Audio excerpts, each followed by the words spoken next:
Senator Shaheen has a statement. She's apparently not coming to the ball tonight. Oh, okay. She's upset that the president endorsed a proposal to put South Carolina ahead of New Hampshire, and she says that New Hampshire is now vulnerable for her party. Does the president have a response to that? So look, we honor the Hatch Act, as I mentioned many times before here, as we are talking about a potential election, a 2024 presidential election. But looking backward, it is the ultimate irony, that the 2020 election was proven by the Trump administration's Homeland. Oh, sorry, I think I got ahead of myself there. We take the law very seriously here, and so that's the number one thing. And again, I want to be very careful because of 2024.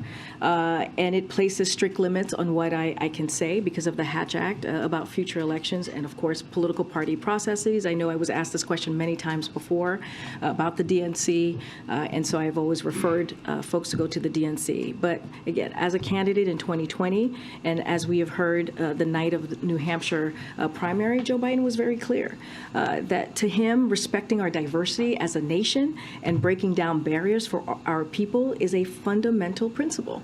And so he believes that what Democrats in office stand for, and he has upheld that principle as president. And so, again, you've seen him do that throughout his almost 2 years in administration, making sure that we see the diversity within his administration that is represented clearly across the country. And he wants to honor those values. And so that's as far as I'm going to get from here about the specific calendar. Again, don't want to get into politics as it relates to political parties. And you've said from the podium that the White House isn't going to respond to every single thing that former President Trump says or does, but the White House also did put out some statements over the weekend about his calls to essentially overturn the 2020 election and put aside the Constitution. So I'm wondering if you can elaborate on that and share more about in response to his comments. So look, and again, he is a declared candidate, so want to be very careful on how I respond to someone who has declared in 2024. But this is what I was trying to say earlier.